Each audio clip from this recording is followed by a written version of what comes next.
John and I got on a plane and we flew to Las Vegas. And it was during the last weekend. I think he'd only visited once before, just in passing, but he had never, walked through a casino and looked at the faces and saw the faces looking back at him.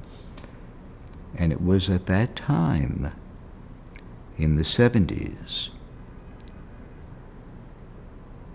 that he thought of what life could be like down the way if he was one of those performers who would just show up in Las Vegas singing his old hits. And he told me that that terrified him. For the record, Paul goes to Las Vegas. I saw his show recently, as a matter of fact, at the Hard Rock. He does a marvelous job. It's wonderful. Right. It's all upbeat. Cirque du Soleil has all their old hits. So Las Vegas has changed. I don't know how John would feel about it today. But then it was a different time. And the napkin lady for you is the last moment of the lost weekend? Pardon me? The napkin lady, is that for you, your sense of him being done? Because by the time he starts to record Walls and Bridges, or what will become Walls and Bridges, he's a different man. He's in the studio different. He's in New York. He's sort of, Yoko is looking at him and thinking, okay, I want to get back. And what is it for you that changed in John? Did it just kind of flush the system out and?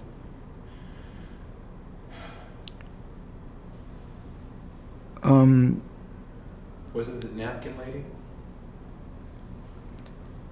I'm just. Or the napkin lady. Yes, I never thought it sounds a little too hygienic and personal. I'm trying to cite a reference where Yoko publicly stated that she wanted him back. I think that's what you just said.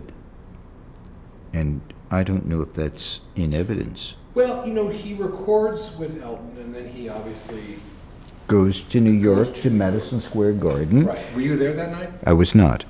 And she's in the audience. Correct. And surprises him backstage. And one of the things that she has said is that he seems lonely. Just for the record, I don't recall her saying to him prior to Madison Square Garden, "You can come back now." Okay. So maybe I just misunderstood. No, she had not. Okay. But you got the sense that she must be leading up to it, because after Madison Square Garden in the back, they get back together. Well, Yoko attended the Elton John event, and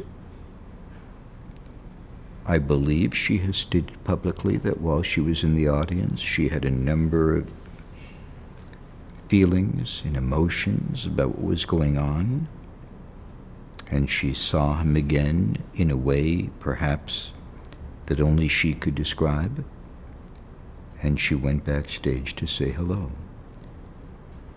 9 months later, Sean was born. I suspect things worked out. Do you remember that day that Sean was born? I mean, it's a hell of a day in John's life, right? Yeah, sure was. Sure was. I remember the Well, we could actually go back, because Yoko was not a young woman at the time. And she'd had many miscarriages, and in fact, I think the doctors told her she had to stay in bed for a good chunk of Sean's. So is John out partying while Yoko's sitting around in bed? I mean, are you? Never. No, hardly. No. You are correct that Yoko, it's almost not my style, but Yoko had difficulties with pregnancies, etc., and sought assistance.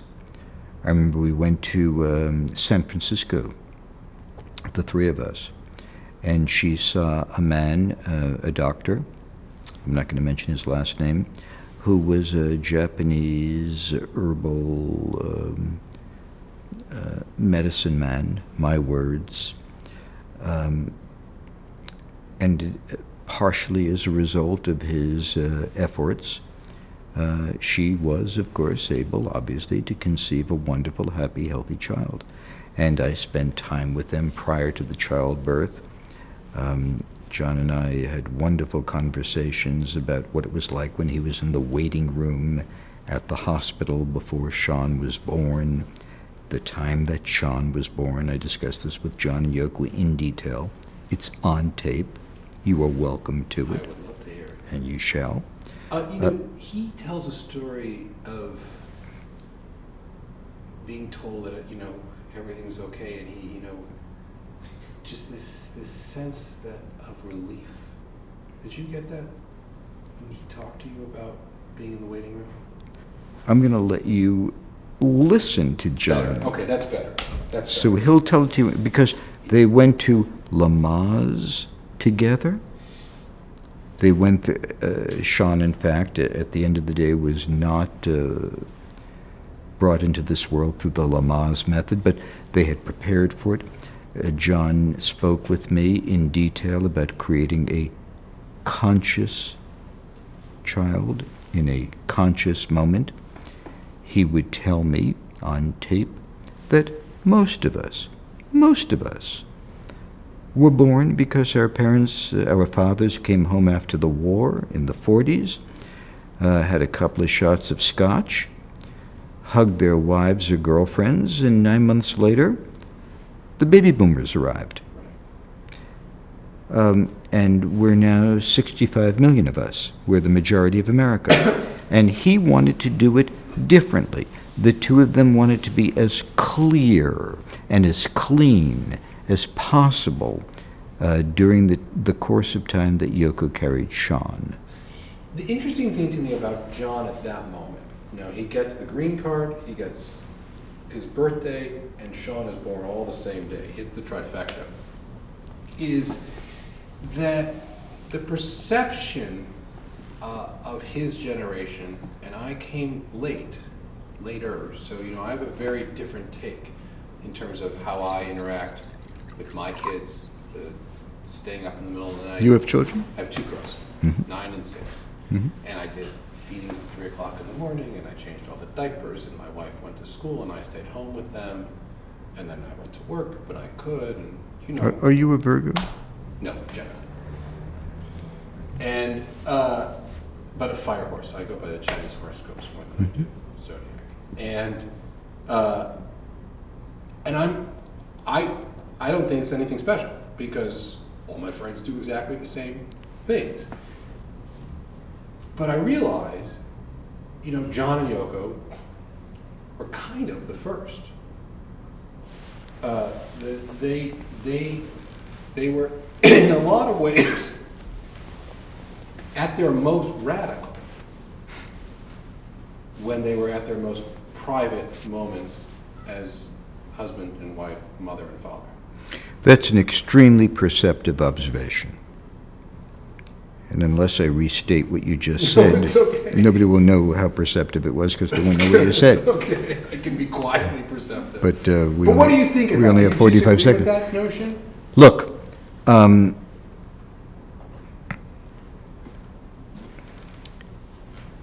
today in America, the phrase house husband is common. Women go out and work. Men stay at home and look after the children. That's not breaking news on Anderson Cooper. It's not emasculating. It's not controversial. It's not wishy-washy. It's not any of those things. It's just a choice among couples.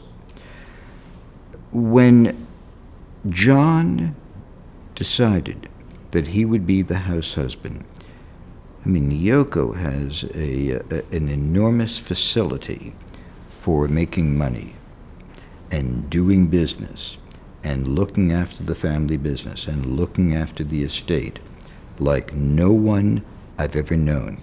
If Yoko opened up a financial consultant service, onofinancialconsultant.com, she comes by it naturally, Yeah, look at the ancestry. Look at the pedigree. Oh. Yoko knew about money. John didn't have a clue. So, it made complete sense that when Sean was born, and I met him 3 days after his birth. So I've known him now for about 35 years.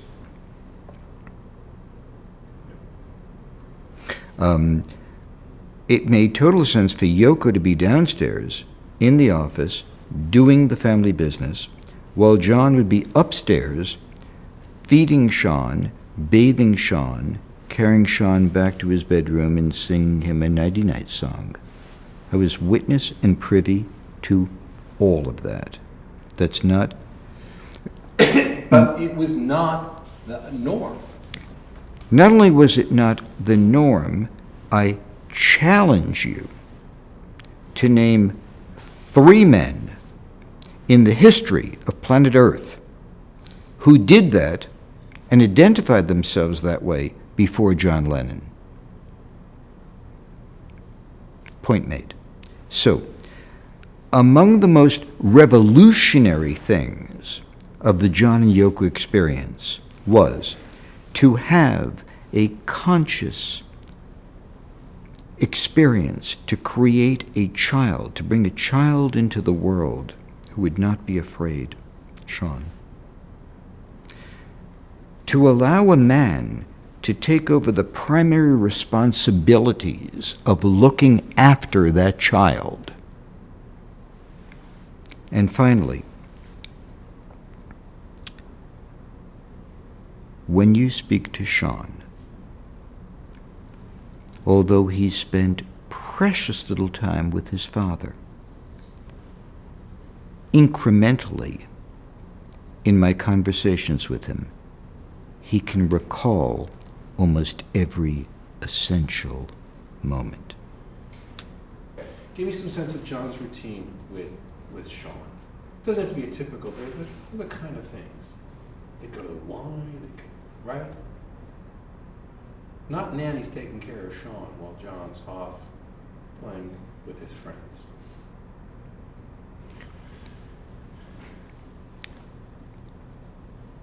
I spent a lot of time with them in New York after Sean was born.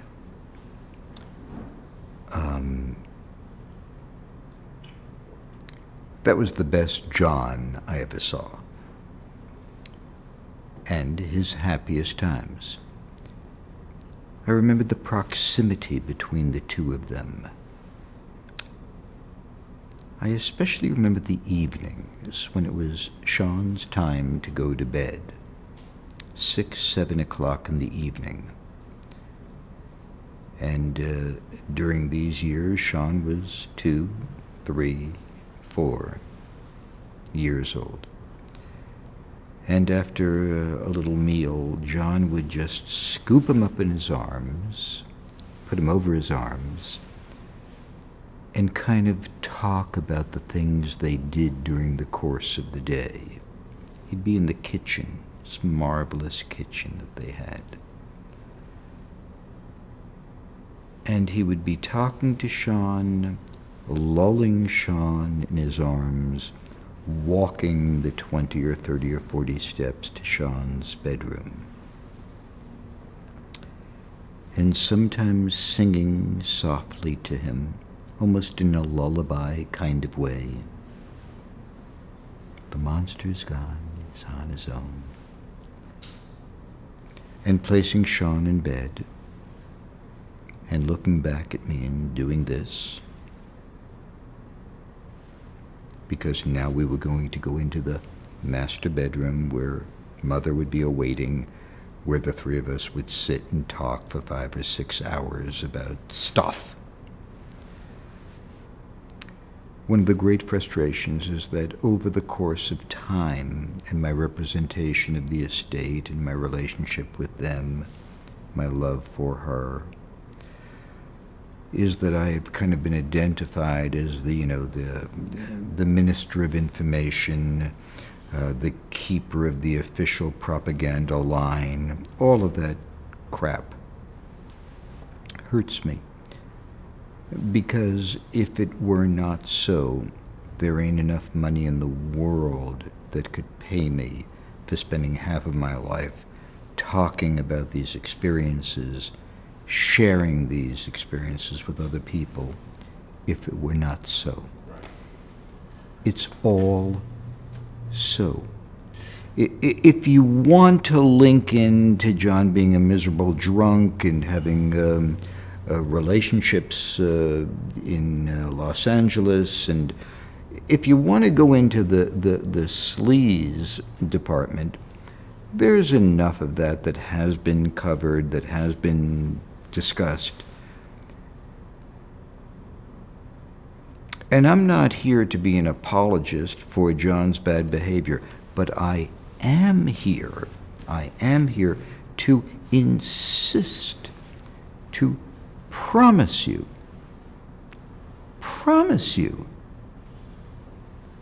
that these experiences of his love for Yoko and Sean that I've described Yeah, are 100% correct. That's undeniable.